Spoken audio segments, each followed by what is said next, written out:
Psalm 78 78వ కీర్తన 11వ వచనాన్ని చదువుదాం. ఆయన క్రియలను ఆయన వారికి చూపిన తన ఆశ్చర్య క్రియలను వారు మరచిపోయిరి.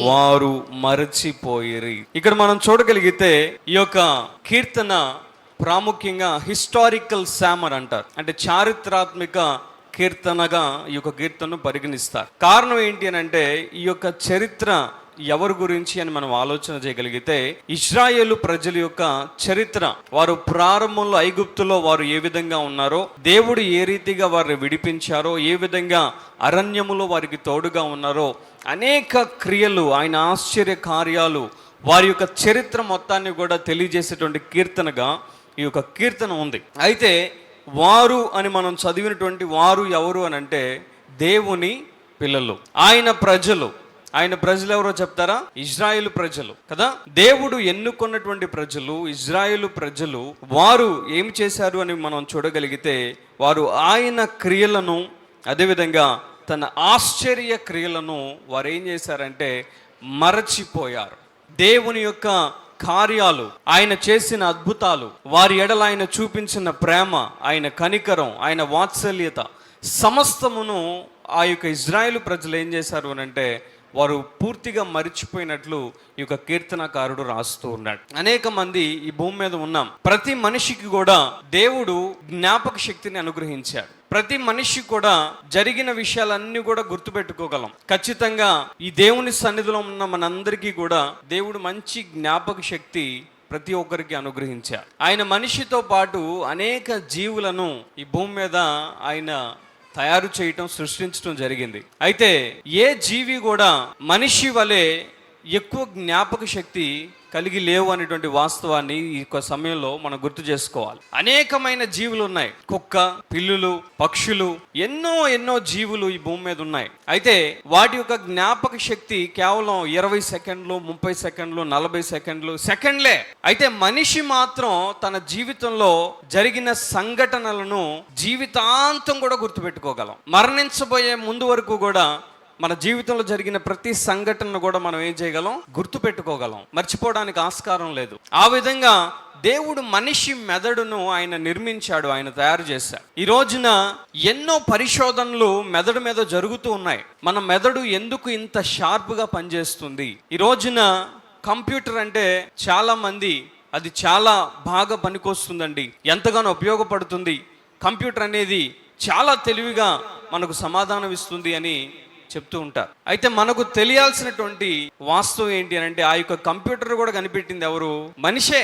ఈ మనిషి మెదడే ఆ యొక్క కంప్యూటర్లను ఈ రోజు మనం చూస్తున్న ఈ యొక్క టెక్నాలజీ, ప్రతి పరికరం. ఈ రోజున ఆడవారికి శుభవార్త ఏంటి అని అంటే ఇంట్లో పాత్రలు తవ్వుకోవడానికి కూడా మనం కష్టపడాల్సిన పని లేదు. కారణం ఏంటంటే దానికి కూడా మిషన్లు వచ్చేసినాయి. ఇప్పటి వరకు కేవలం బట్టలు మాత్రమే, వాషింగ్ మిషన్స్ మాత్రమే అందుబాటులో ఉన్నాయి. ఇప్పుడు ఆఖరికి పాత్రలు కూడా మిషన్స్ చేసేస్తా ఉన్నాయి. కారణం ఏంటి అని అంటే ఆ యొక్క ఐటెం, ఆ యొక్క వస్తువులో ఏ యొక్క జ్ఞానం లేదు. కానీ మనిషి మెదడు ఇన్ని వింతలు, ఆశ్చర్యాలు ఈ రోజున ప్రపంచంలో చేస్తూ ఉన్నాయి అనడంలో ఎలాంటి సందేహం కూడా లేదు. అయితే దేవుని యొక్క నిర్మాణం మనం చూడగలిగితే మనిషి నిర్మాణం, ఆ యొక్క మెదడు చాలా అమోఘమైనది.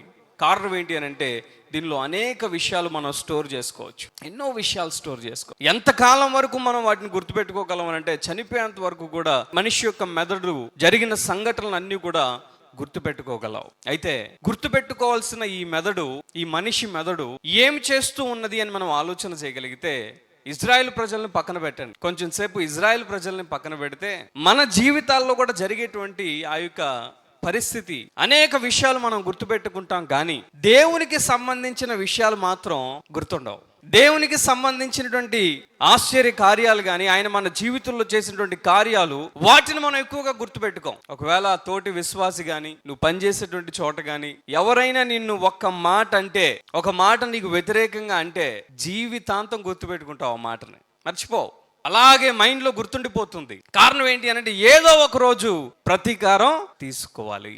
మనిషి మెదడులో దేవుడిచ్చిన జ్ఞాపక శక్తిని మనిషి దేనికి ఎక్కువగా వినియోగిస్తూ ఉంటాడు అని అంటే ప్రతీకారానికి, శత్రుత్వానికి ఎక్కువగా ఆ యొక్క జ్ఞాపక శక్తిని వినియోగిస్తూ ఉంటాం. అయితే దేవునికి సంబంధించిన విషయాలను గుర్తుపెట్టుకునే విషయంలో మాత్రం ఆ జ్ఞాపక శక్తిని మనం వినియోగించాం, మర్చిపోతాం. అందుకే అనేక సార్లు మన దైవజనులు ఒక మాట చెప్తూ ఉంటారు, పోయిన ఆదివారం ఏ కూర వండుకున్నామో గుర్తుంటదేమో కానీ దేవుని వాక్యం ఏమి విన్నామో గుర్తుండదట. నిజమే. చాలా మందికి కూడా పోయిన వారం ఏ కూర తిన్నామో సరిగ్గా చెప్పగలరు కానీ పోయిన వారం దేవుని వాక్యం ఏమి విన్నామో కూడా చెప్పలేని పరిస్థితిలో అనేక మంది ఈ రోజున ఉన్నారు అనడంలో ఎలాంటి ఆశ్చర్యం కూడా లేదు. కారణం ఏంటి అని అంటే దేవునికి సంబంధించిన విషయాలను మనం ఎక్కువగా మరచిపోతూ ఉంటాం, వాటిని ఎక్కువగా గుర్తుపెట్టుకోవాలని కోరుకోము. ఈ రోజున మనం ఆలోచన చేయవలసినటువంటి విషయం ఏంటి అని అంటే, ఈరోజు పరిశుద్ధాత్మ దేవుడి యొక్క కీర్తన ద్వారా మనందరితో ఆయన తెలియచేస్తున్నటువంటి మాట ఏంటి అని అంటే, దేవుని యొక్క ఆశ్చర్య కార్యాలు నీ జీవితంలో ఏదైతే ఉన్నాయో, దేవుని యొక్క జీవితంలో ఏ విధంగా ఆయన రక్షించాడో, ఏ విధంగా నిన్ను కాపాడాడో, ఆ యొక్క విషయాలను నువ్వు మర్చిపోవడానికి వీలు లేదు. దేవుడిచ్చిన యొక్క మెదడులో నువ్వు చేయవలసింది ఏంటి అని అంటే, ఆయన చేసిన ఆశ్చర్య కార్యాలు మనం స్టోర్ చేసుకోవాలి, మన హృదయంలో వాటిని నింపుకోవాలి, మన మెదడులో వాటిని దాచుకోవాలి. దేవుడు మన జీవితంలో చేసిన ప్రతి కార్యాన్ని, ఏ క్రియను కూడా మనం మర్చిపోకూడదు అనేటువంటి విషయాన్ని ఈ రోజున పరిశుద్ధాత్మ దేవుడు మనకు తెలియజేస్తున్నాడు. ఎందుకు మర్చిపోకూడదు, ఎందుకు వాటిని మర్చిపోకూడదు అంటే, ఇక్కడ రాయబడి ఉన్నటువంటి మాట 4వ వచనాన్ని ఒకసారి చదువుతాం. ఈ యొక్క దేవుని క్రియలను మనం గుర్తుపెట్టుకోవడం ద్వారా కలిగేటువంటి ప్రయోజనం ఏంటో ఈ సమయంలో మనం చూద్దాం. యెహోవా స్తోత్ర క్రియలను, ఆయన బలమును, ఆయన చేసిన ఆశ్చర్య కార్యములను దాచకుండా వాటిని వారి పిల్లలకు మేము చెప్పుదుము. రాగల తరములలో పుట్టబోవు పిల్లలు దానిని ఎరుగునట్లు వారు లేచి తమ పిల్లలకు దానిని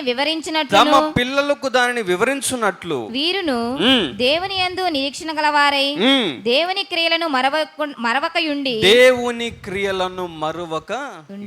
చూడండి, మనం ఎందుకు మరచిపోకుండా ఉండాలి, ఎందుకు దేవుని క్రియలను మనం మరచిపోకూడదు అంటే కారణం ఏంటి అని అంటే, నీకు ఎప్పుడైతే ఆ యొక్క దేవుని క్రియలన్నీ కూడా నువ్వు గుర్తుపెట్టుకుంటావో, నీవు నీ పిల్లలకు దాన్ని చెప్పగలవు. ఏం చేయగలవు? నువ్వు పిల్లలకు దేవుని గురించినటువంటి విషయాలు, ఆయన నీ జీవితంలో చేసినటువంటి కార్యాలు, ఆయన నీ జీవితంలో చేసినటువంటి క్రియలన్నీ కూడా గుర్తుపెట్టుకున్నప్పుడు నీ పిల్లలకు దాన్ని వివరించగలవు. అప్పుడు నీ తరమే కాదు, నీ తర్వాత తరము కూడా ప్రభు రక్షణను వారు పొందుకొని ఉంటారు. ఈ రోజున ఏ విశ్వాసిని కదిలించినా కూడా, పాస్టర్ గారు మా అబ్బాయి నా మాట అసలు వినట్లేదండి, తాగుతున్నాడండి, చెడు తిరుగుతూ ఉన్నాడు, నా మాట వినట్లేదు, దేవుని మందిరానికి రావట్లేదు, ఇలా అనేకమైనటువంటి కంప్లైంట్స్ ఈ రోజున తల్లిదండ్రులు పిల్లల మీద చెప్తూ ఉన్నారు. ఆలోచన చేయండి, నిజముగా దేవుడు నీ జీవితంలో చేసినటువంటి క్రియలు, ఆయన నీ జీవితంలో చేసిన మేలు, ఆయన ఇచ్చిన రక్షణ నీవు నిజముగా గుర్తుపెట్టుకొని మరచిపోకుండా నీ బిడ్డలకు నువ్వు తెలియజేస్తే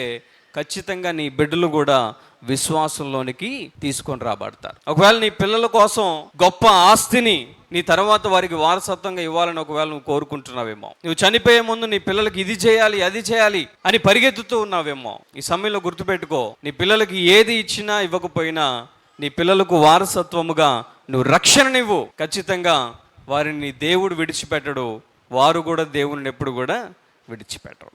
కాబట్టి దేవుని యొక్క క్రియలు ఏదైతే మన జీవితంలో ఆయన చేశారో, ఆశ్చర్య కార్యాలు ఏదైతే చేశారో, వాటన్నిటినీ మన యొక్క జీవితాంతం ఈ జ్ఞాపక శక్తిని శత్రుత్వానికి కాకుండా, ఈ యొక్క జ్ఞాపక శక్తిని ప్రతీకారానికి కాకుండా, దేవుని క్రియలను గుర్తుపెట్టుకున్న విషయాలన్నీ కూడా మన పిల్లలకు వివరించి వారిని కూడా రక్షణ మార్గంలోనికి తీసుకొని రావడానికి అటు కృప దేవుడు మనందరికీ అనుగ్రహించును గాక.